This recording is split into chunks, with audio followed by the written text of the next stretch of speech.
Hello everyone. Hope you all are doing good today and having a wonderful time. So today I thought not to record one, but a part of me felt quite restless and I'm not really sure. Like I haven't prepared anything. A friend of mine suggested to have some structure to the video and I thought to have one, but it just felt a little heaviness in the chest and didn't feel like having a structure to it. I don't know what I'm trying to avoid.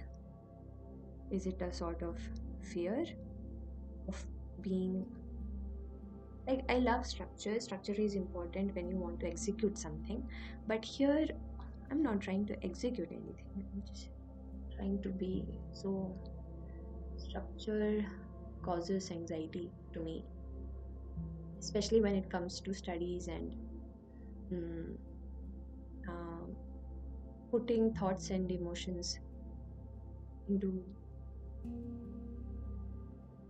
different parts. So today was a really weird day. I thought a lot. You know, when emotions get too difficult to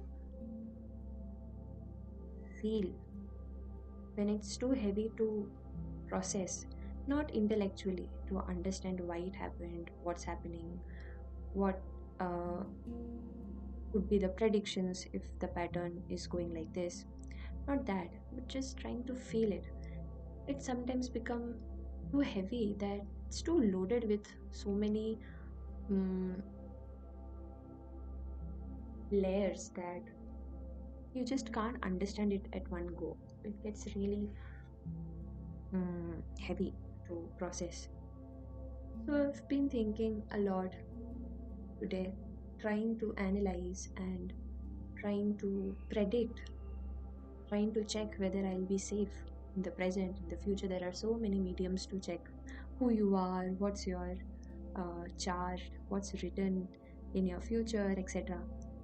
Now, why does brain go into or seek for such explanations?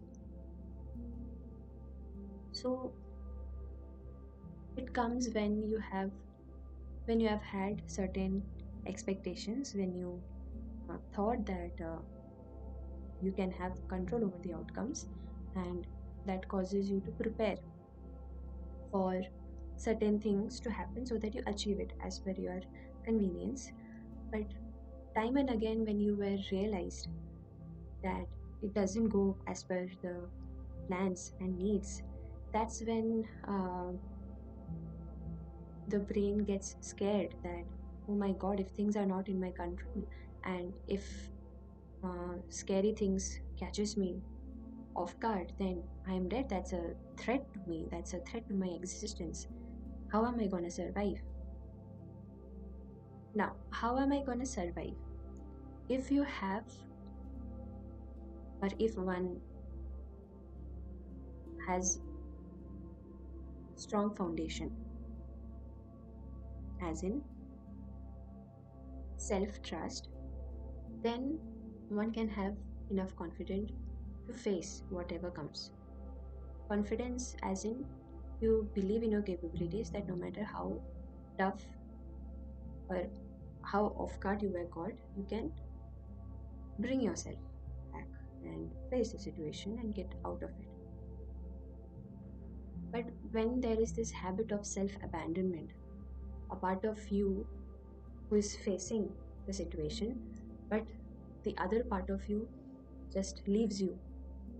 It's like, "Ab tumhare haath mein, now it's in your hands, I don't know what to do." All this while I was narrating to do this, to do that, but when the real life challenge came in, it's like, now I you do. So that thought, that narration, that was kind of directing you all the while suddenly stops and you are in the middle of nowhere what to do next. So that's self abandonment. That's just one small example of self abandonment.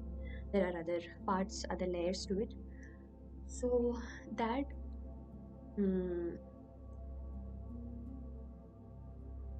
that pain of abandonment causes a sort of doubt, self doubt.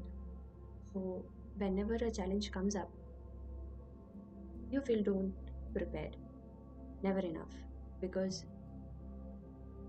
the inner self or the nervous system doesn't know such an option exists. So, when a threat comes up, either your body responds in flight mode, fight mode, or freeze mode. In my scenario, I go freeze. So I'm totally stuck. I process so many thought process goes on, but emotionally I go numb. So that's my immediate response. I have observed this multiple times that I have abandoned myself pretty badly, and that has kind of caused me not to trust myself. So when challenges comes up, you know, this habit of self abandonment has caused me never to rely on myself. I say something today and I might change it tomorrow. Why? So why should I trust myself? I'm not reliable. So that leads to seeking guidance from the outside source. And I don't know if I could be wrong, but there are so many people out there who go out for external validation, for predictions, and for reassurances because nothing seems to be in their control.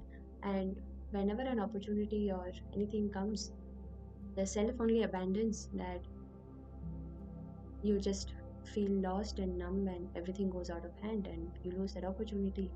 And then that cycle of guilt and regret and shame and blame goes on. And that turns into mm, a phrase that I can never forgive myself for what I did. I should have done this, I should have done that, etc. So it feels heavy. So one lesson I learned right now while speaking is that I can trust myself. Still, a part of me doesn't believe this statement because part of me has never felt it. Part of me can quickly recognize the feeling of abandonment, but the feeling of backup, feeling of self reliability, it could be because I always prepare or make plans for certain things, and just at the end point, I will abandon. I'll change the plan. I won't have the mood to do it, etc. So that is sending signal to my brain that this person is not reliable.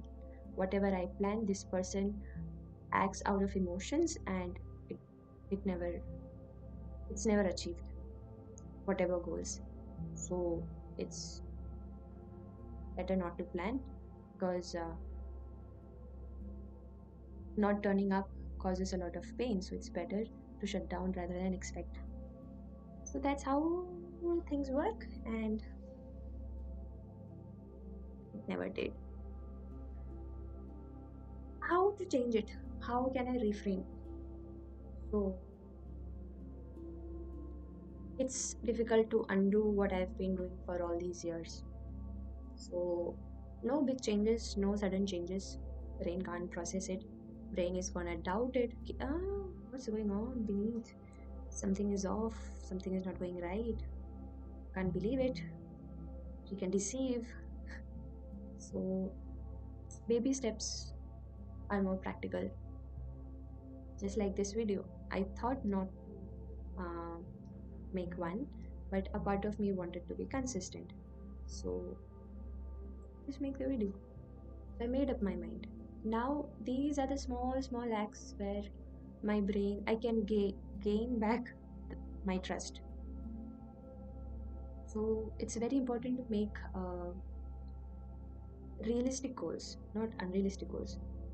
The thing is, sometimes I have made unrealistic goals out of super confidence and high motivation. But when it comes about taking the action, the task seems so humongous that the body feels paralyzed, and that doesn't happen then. So that those unrealistic goals were the ones, the first step. So let's make realistic small baby goals so that um, one can achieve it, feel calm and fine with doing it, so that slowly and steadily we can trust ourselves that whatever plans I make, I am someone who fulfills or uh, takes the planned action, and that I can be reliable. I can be anxious, but still I take actions. I can be paralyzed, but still I have done things. I can be super anxious and still study or do the task that I'm meant to do, or call someone or delegate the tasks, etc. So it's very important to be self-compassionate rather than being hard on ourselves. Being hard doesn't bring any positive changes.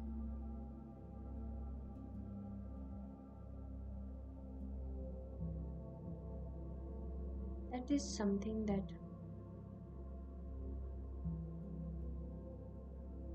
dominated my study life the whole time.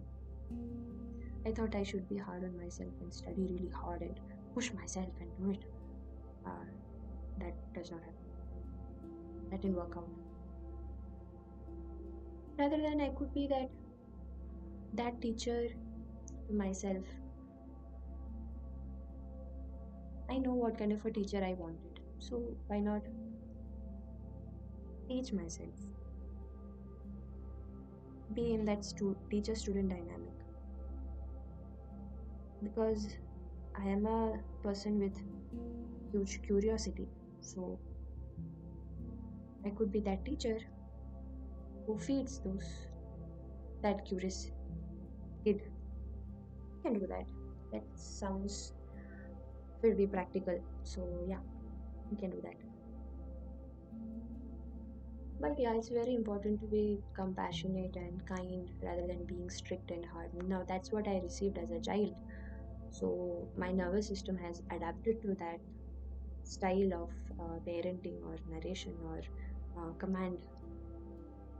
So that's what that did scare me a lot as a kid. So somewhere the nervous system is attached to that kind of uh, command. But now it's the time to rewrite it, to rewire it. So I'm hoping to gently mold it and reframe it and slowly teach my nervous system that I can be calm, things can be healthy, studying is not meant to be hard and rigorous, painful. Because unfortunately, the kid in me was taught like that. So she believed studying has to be like this. If it's not, then it's not worth it. So, yeah, it's high time to change it. My exams are coming up and I'm super scared, and I have hell lot of things to distract myself or deviate myself from the main task to not so necessary tasks. And I don't want to do that. I am tired of my old beliefs. I'm tired of my old system. I'm tired of my old pattern. I try to be hard on myself, but that's not working. So, time to be self compassionate. You know, in psychology, it's said that the inner child, the wounded child, the child needs reparenting. Now we know what kind of parenting we wanted deep inside. If we have long past the cognitive biases and mental blocks, and if we are aware, then we know what kind of a parenting or love we wanted. So it's suggested recommended to reparent that inner child because you know what you wanted the most. So you give that to that inner child. Go back and talk to that 6 year old, 7 year old who felt abandoned and who was going through that pain, too much to bear, like that small little body. So to nurture and protect that inner child, you can only do that. You can only save yourself.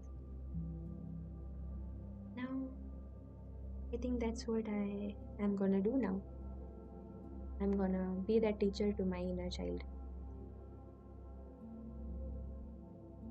Parent, teacher, friend, whatnot. So many roles to play. The inner world is more dynamic and crazier than the outer world, I feel. Anyway, I hope that you also, if a part of you feels unheard or unseen, abandoned, unacknowledged, I hope that you get the energy, the wisdom, you realize that energy and wisdom in yourself and go back to that part of you who felt lost and alone, and you go to that timeline, to that self, and talk to him or her, because now you know what you needed the most back then. Go and meet him or her. Give assurance and be proud of the journey that you have been on, that you are going through, and out of all the hurdles and pains and setbacks and heartbreaks, look how far you have come, how beautifully you have grown from the inside, and how unbeatable you are as compared to your maybe 20-year-old self, or go back to 10 years, how you were and how you are now. So just pat on your back like I'm patting right now for everything that you have done, that I'm proud of you, for everything that you have gone through, and I'm proud of who you are right now and who you are becoming, and I can see all the potential that you have. And it was never your fault. It was never your fault. You did the best you could do at every point in time. Yeah, yeah, I feel better. I hope it resonated with you too. I wish you good vibes and good time ahead and more inner alignment, and I hope that you find your higher purpose and find deep meaning in life. Life is painful yet beautiful, very strange. So crazy. I hope to see you in my next video. Take care till then. Bye bye.